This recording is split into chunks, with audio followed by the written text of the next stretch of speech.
Welcome to the Black Entrepreneur Experience podcast. Inside the business, buzz, and brilliance of Black entrepreneurs, here is your host, Dr. Frances Arlene.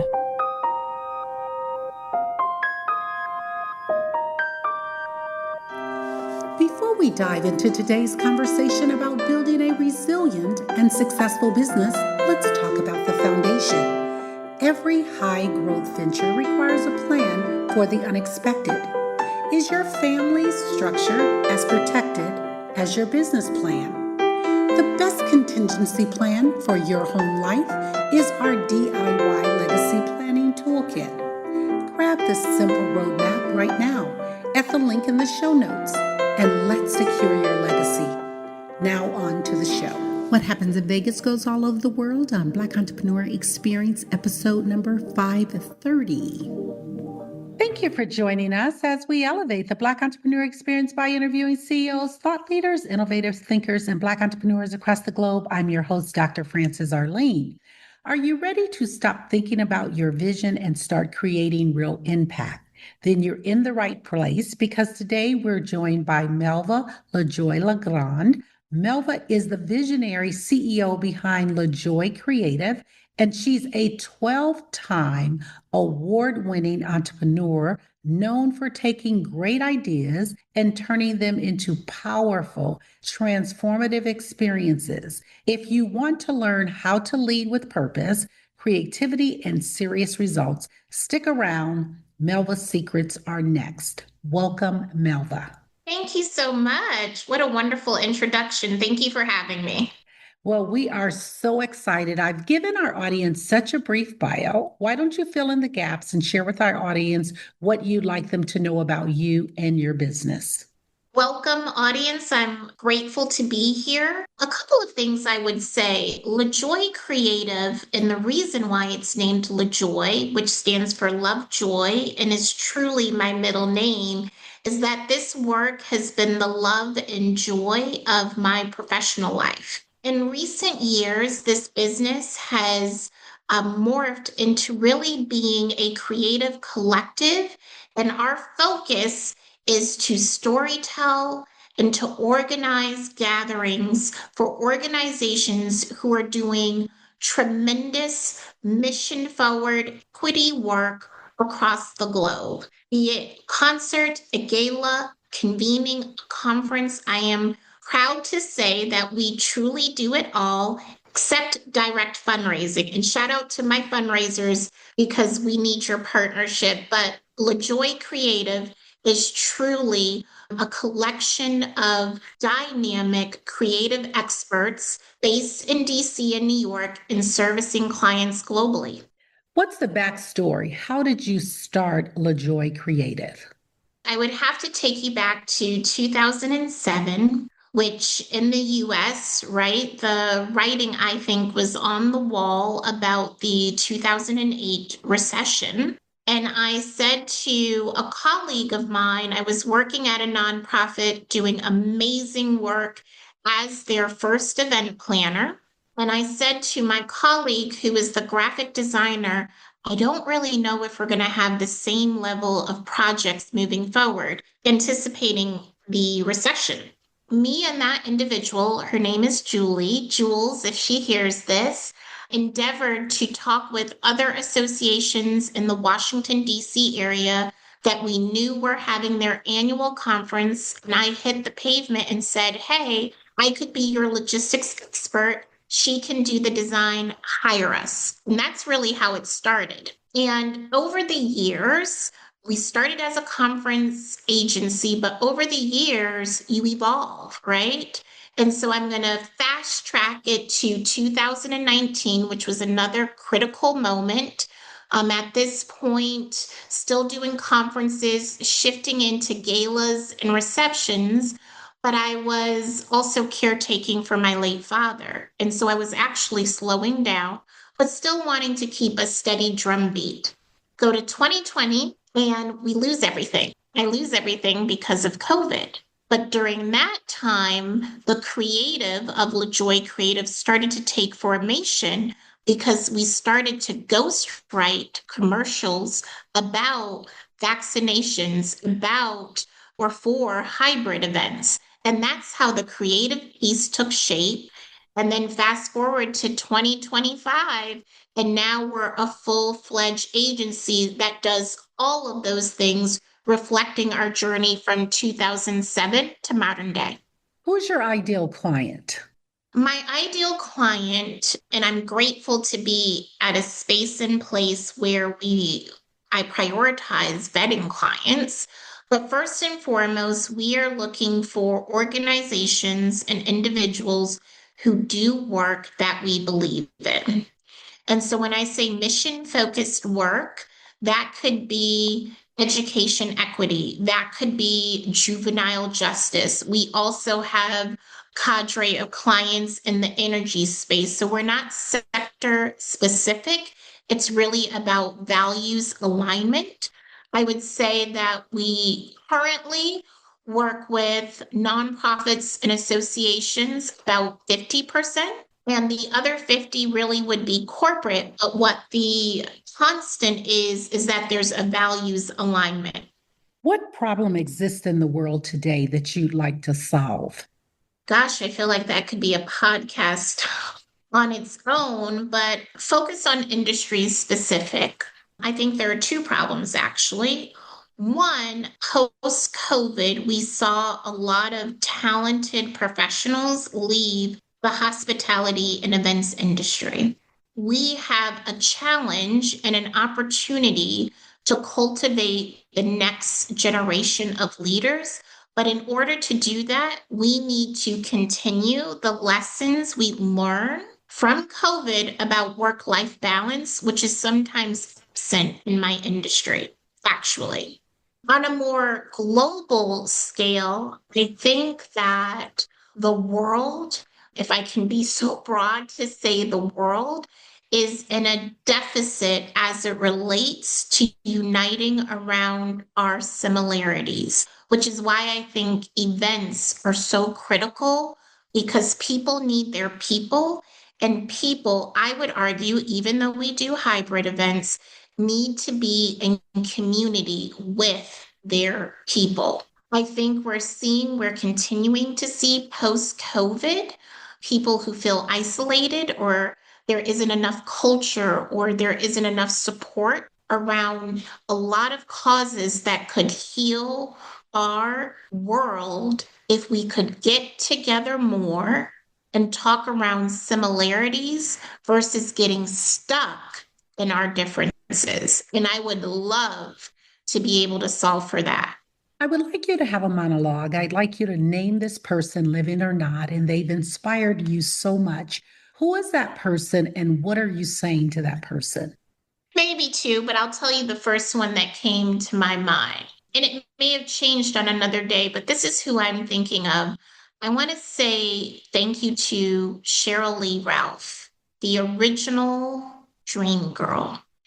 For me, as a brown-skinned Black woman with curves, and as someone who has an amazing mother who normed for me that my skin color, that my shape, that my features were beautiful, the first time that I can remember seeing that magnified in a public way was Cheryl Lee Ralph. And so I want to thank her for being public and bold and exceptional in her beauty, in her talent, and in her spirit. I would also like to say I'm so grateful to have witnessed what you've done now with Abbott Elementary, which is beautifully written, and how you showed up in a spirit of humility when you won your Emmy, but also that every time that I've seen you, that you are always talking about believing in yourself, self-love, and encouraging me to continue forward. Thank you so much to the original Dream Girl. She was the original, for people who don't know that, Cheryl Lee Ralph. And we'll let you take a second person. The second person that I would lift is personal to me, and that is my grandmother, Ola. because she did not get to see who I would become. Granny Ola, I did not know as a kid that you were so tough, but you were actually illiterate. And you held me to a high standard with my work ethic. She was a maid. And I want to thank you for never complaining. I want to thank you for checking my work, even though you didn't understand it. I want to thank you for briding my tongue when people treated you poorly and I was mad and you told me to be better than that. And I also want to thank you, Gran, when I was excited at the possibility of following in your footsteps, excuse me, as a maid, because I thought that was and it is honorable work, that you said often that you had a vision that the world would do more with me. Granny, you were right. The world did a whole lot with me, and it's because you loved me so much. Wow. So powerful. Thank you for that. What was the moment, Melva, or that experience that made you realize entrepreneurship was your path? I actually think, sorry to do two, but there are two moments. One is there was a moment, some people have heard this story early in my career, where I was not fully who I am today in terms of my voice and confidence. And I was working an event, and a gentleman who was on the board of this particular organization called me a delightful colored. He said to me, I've never seen a colored like you. You're so smart. And it shook me because I was scared. I didn't know how to respond. And there was a woman, so his identity was white, not to say that all white people are that way. He just happened to be white. And there was a white woman who corrected him. And she said, actually, that's not how we talk to capable people. And she opened doors for me, business doors that were instrumental for me. That was the first time. The second time was many years later, I would hear from a client off the record.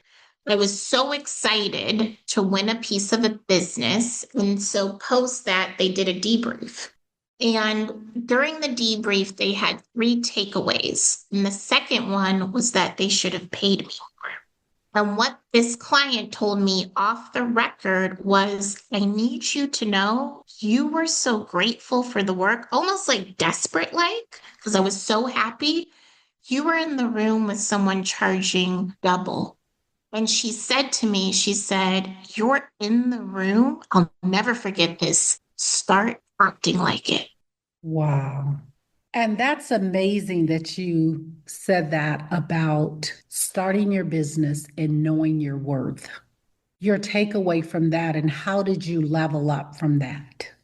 Well, it took some time because here's the thing, my mom was right. The standard is what you allow.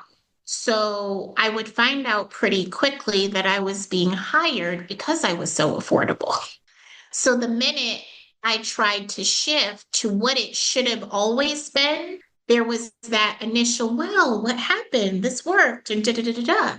And then this is the season of entrepreneurship or small business ownership people do not want to talk about, and it's the wait. Sometimes you have to wait for your worth. And I waited because once you've heard that you're in the room at a certain dollar amount, you now can't ignore that anything below that is negating my worth. And so it took a few years to get to that point. And now, so fast forward to now, I have a tremendous bookkeeper who, rather than attaching emotion to my business, and I do care about this business, it is emotional. But what I appreciate about having a financial expert is that I am not a hobbyist. I am not a hobbyist. And so my financial expert can run the numbers and factually, without emotion, tell me what it costs for my intellectual property. I like that. Talk about the financial advisor that you hired, whether it's an accountant, CPA. that strategy? How long did it take you to move into that strategy? I want to say I encourage people not to do what I did initially, which was rely on the very well-intentioned advice of family members who were just good with money. Inevitably, we're free. That's how it started, right? But now I would say 6 or 7 years I have had, they are both CPAs. I have a financial advisor who deals with the bookkeeping side of things. And then I have someone which can forecast my revenue for the year, how we manage cash flow when inevitably someone is late, right? Like, how can I make sure I can hit payroll? So that is very important.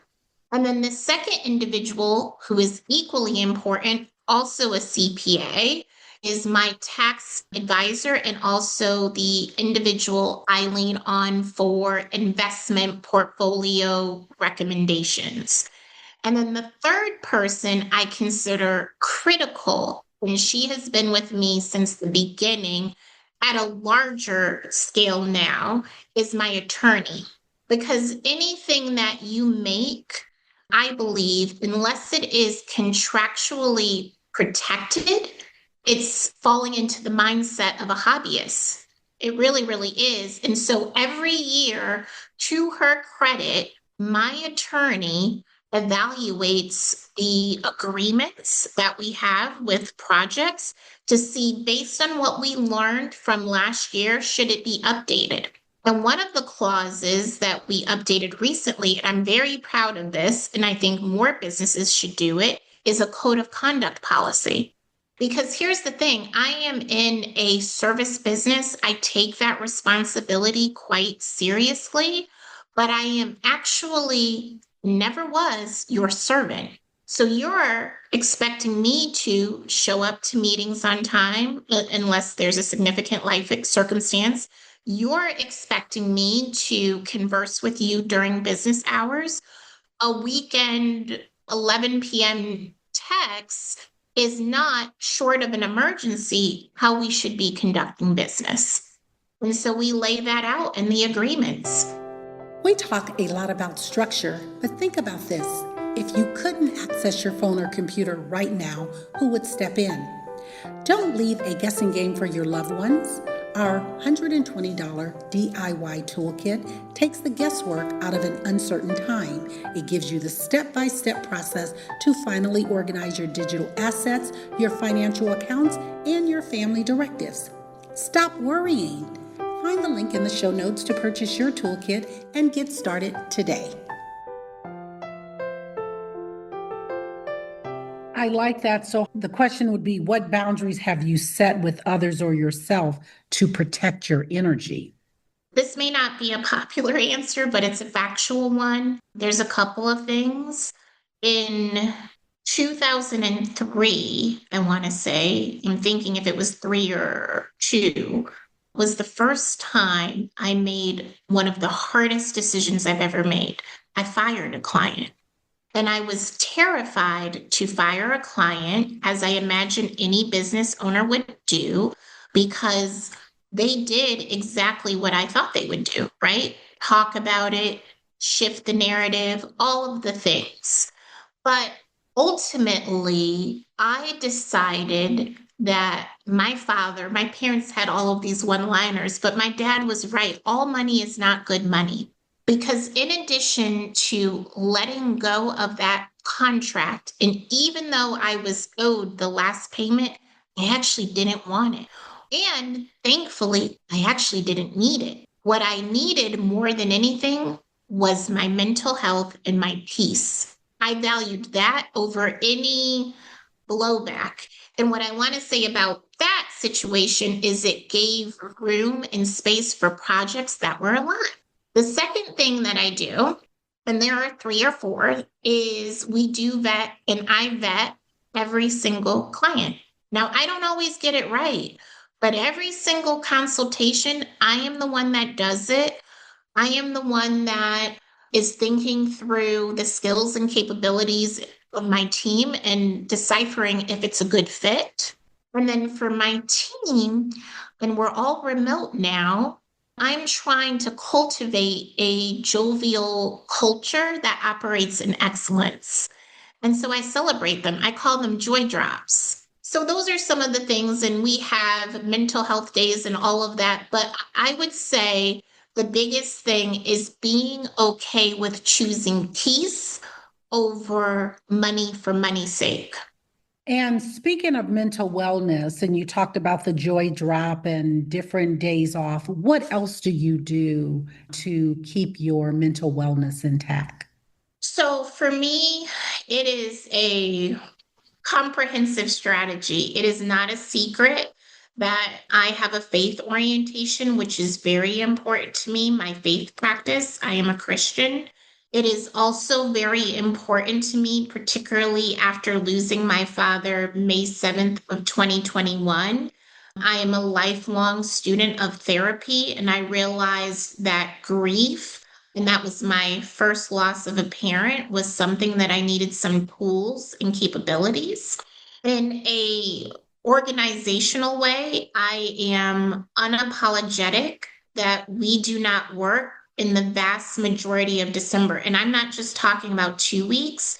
On average, we get about 4 weeks off because for me, my time with my family, my extraordinary husband, my Spitfire mother, my cousins, that family, that time fuels me to be the best leader, the best CEO that I can be. So those are just a couple of things. And the last thing I will do, which is not to say anything bad about any of my clients, is this year I picked back up boxing. I like that. Thank you for that. And our sincere condolences for the passing of your father. Say his Thank you. name. Melvin. Okay, thank you. How do you define success today, and how has that definition changed over time? Success to me, and I feel this with every fiber of my body, is about service. And it changed. I can tell you when it changed. It changed when my father died. So when we buried my father, people did not talk about what he did professionally, which he was a janitor, a truck driver, and then ultimately a teacher.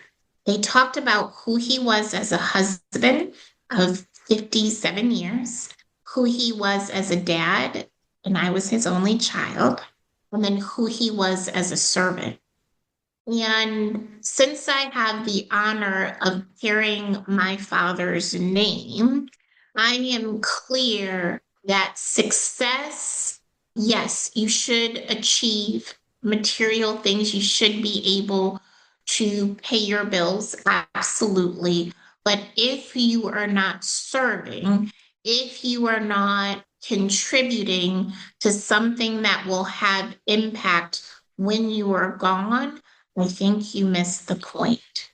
And for me, I don't know that early on I would have even considered that because, like many people, you're on the money chase or you're on the material chase. But now, at this time in my life, I want less because I want to leave more. And I am crystal clear on that. And I want to leave more because I have high hopes for the world that we live in. But I also see tremendous, amazing capabilities in the team that I manage. And I know that when the LaJoy sphere, when it's time for me to hang it up, I know that the LaJoy sphere, which is what I refer to my team as, they're going to do amazing things. And to me, that's the point, the service and the give back. Speaking of legacy, when it's all said and done, how do you want to be remembered? I would like to be remembered as a survivor. I would like to be remembered as a servant. And I would like to be remembered as someone who gave without wanting a gift. And I think also I want some of my messiness to be remembered. Times when I failed, the times when I had to rebuild, because I think sometimes the stories we hold on to are how great people were, and that can be true. But I would hope my story would magnify how important grace is. And for me, how good God has been in my life.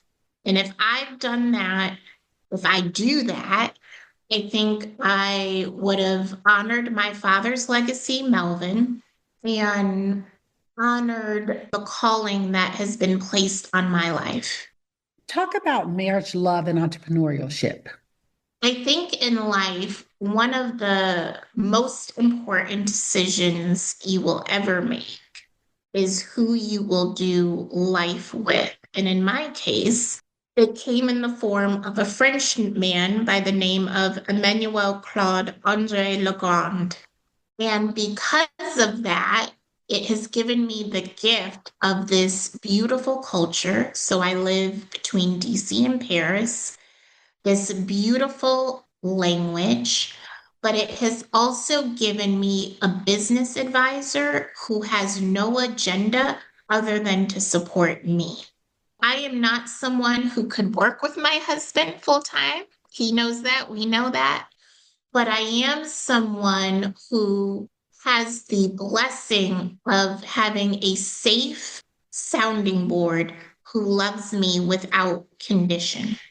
I would also add that for business owners, if you are married, I think it's important to bifurcate and keep your business in your business, right? And have times when your marriage is your marriage. And for me, the hierarchy is always clear. I will always choose Emmanuel before any business endeavor. Always. It doesn't mean I don't work hard. It doesn't mean I don't care, but it starts with him. And because he is such a safe space and because he is my friend, it allows me to be, I am the best I have been in business. I've only been married 4 years. And in those 4 years, I have won those awards. I have traveled, I have expanded the business. And I think it's because love, the right love, expands you. I like that. I like that. So, is your advice keep the business out the bedroom? Oh, 100. Well, definitely that. It has no place there, and we'll leave that there.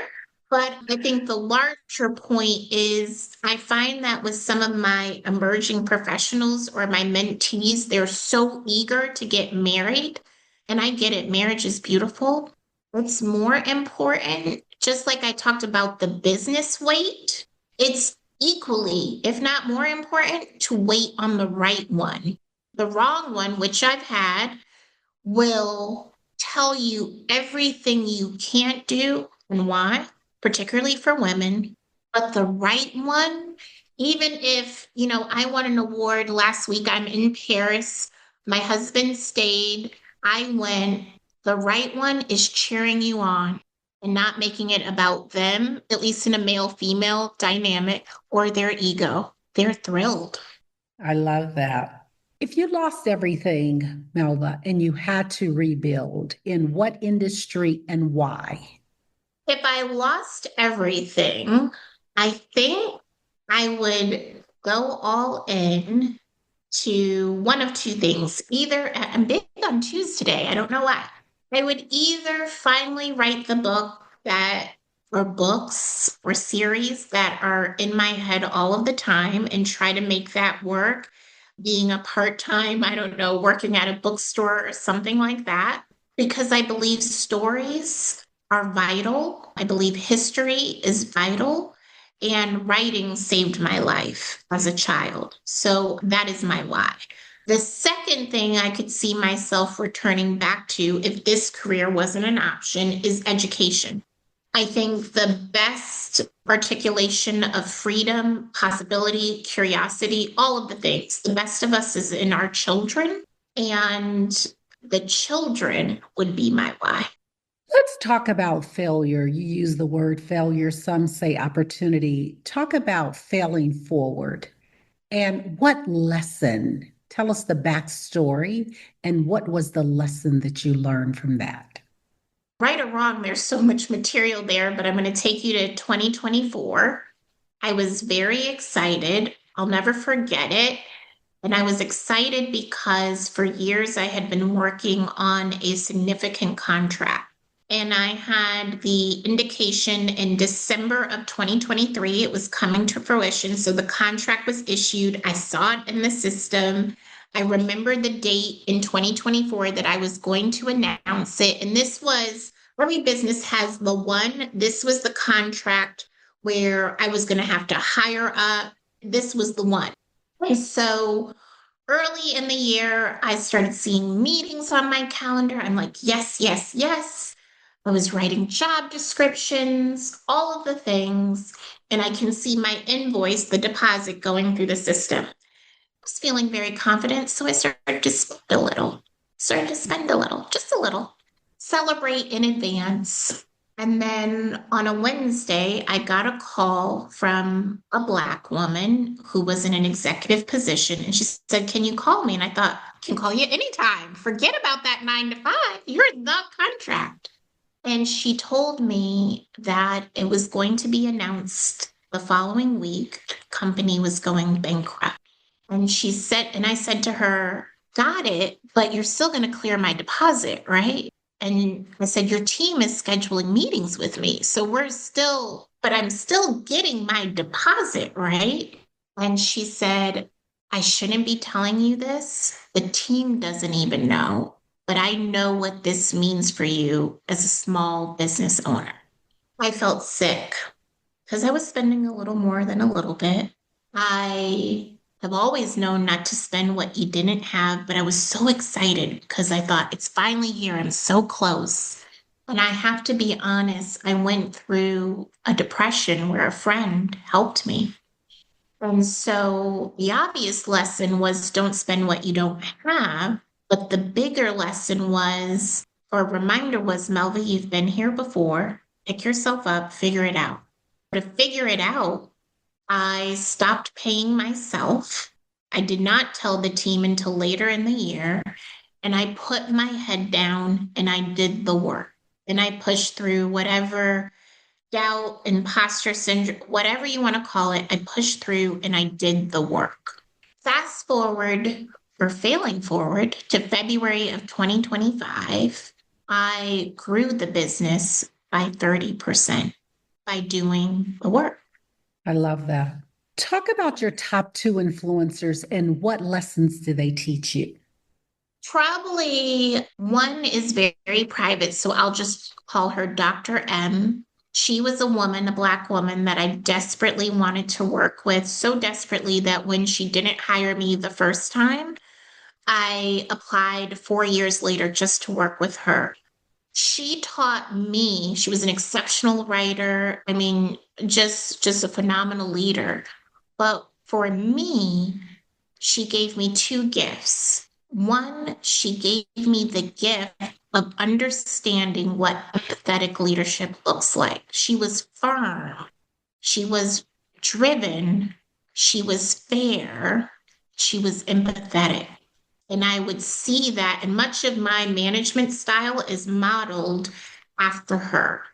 The second thing she gave me as a gift is I've always been a very good writer, but she held me accountable to my tone. And so she reminded me that before you send that email, maybe walk to their office. Maybe express your intentionality. She refined my emotional intelligence because sometimes when we do it all the time, we send the email, we think, oh, they've got it. But do they really? Have you checked your tone? And so even now, even when it's not in vogue, I call and check in. The second woman was early in my career. I was very nervous. It's not a secret. I was severely insecure, but I was always willing to learn. But I always wanted to be in the background. Like, just don't look at me. I'm going to be in the clipboard. Don't look at me. And she pushed me to lead a project. And I was terrified, so terrified, I almost got sick in the bathroom. And years later, I asked her, why? I knew I was scared. And she said, if I did not push you, you would not have swam. And so I give her a lot of credit because, and there's so many Black women, and not just Black women, but in those two examples, Black women who loved me and saw me before I could see myself. I love that. Thank you for that. Melva, if you conducted this interview, what is the one question you would have asked yourself? I'd like you to ask the question and answer it. After all of the awards and where you are now, what keeps you going or what keeps you grounded? And I would say what keeps me going, I feel a huge responsibility to carry out what I believe is a calling on my life. I no longer, yes, I want my business to make money. Yes, I want it to pour into others. I just can't ignore it. It's almost like I'm on fire that this business is meant to do something to positively impact people. And it would be irresponsible to ignore it. And what keeps me grounded is, to your point earlier, I know that right now it just happens to be my turn. But there have been many times in life that it wasn't my turn. And I imagine in the future, like my grandma would say, life comes to us all. And so I think what keeps me grounded is knowing that as quickly as I rise, I can fall and have to rebuild. And so I strive to never think so highly of myself that I'm out of touch. We've come to the part of our interview. It's called rapid fire questions. I'm going to ask you a series of questions, and I'd like you to give me very quick answers. If there's something you desire not to answer, feel free to say pass. Are you ready for the rapid fire questions? I am ready. What's the first thing you do every morning? Pray. The one book that changed your life? My journal. Who is your favorite rapper or singer? Rapper Tupac Shakur, singer Sade. Coffee or tea while building an empire? Coffee. What's one app or tool that you can't live without? WhatsApp. If you had to pitch your business in one sentence, what would it be? Storytellers curating experiences for organizations worldwide. Entrepreneur you'd love to have dinner with, dead or alive? I believe his name is Jesse Collins, the award-winning producer for Super Bowl, BET, Emmys, you name it. Melva LaJoy LeGrand, thank you so much for joining us on Black Entrepreneur Experience Podcast. Before we let you go, share with our audience the best way for them to do business with you. Leave all your social media handles and any information that they can use to support your business. Thank you so much, and thank you for such a lovely conversation. I really enjoyed the rapid fire, and thank you everybody for listening. You can be in community with LaJoy Creative through the following methods: Instagram, LaJoy Creative; YouTube, LaJoy Creative; and LinkedIn, LaJoy Creative. To be in community with me, please see me on Instagram at BELAJOYFUL, which is at BeLaJoyful. Thank you so much. Thank you. That's a wrap. Thanks again to our incredible guests for sharing their insight on building a resilient business. And remember what we discussed: resilience starts at home. If you're ready to protect the legacy you're building, not just the income, make sure to check out the DIY Legacy Planning Toolkit. You can find the direct link in the show notes.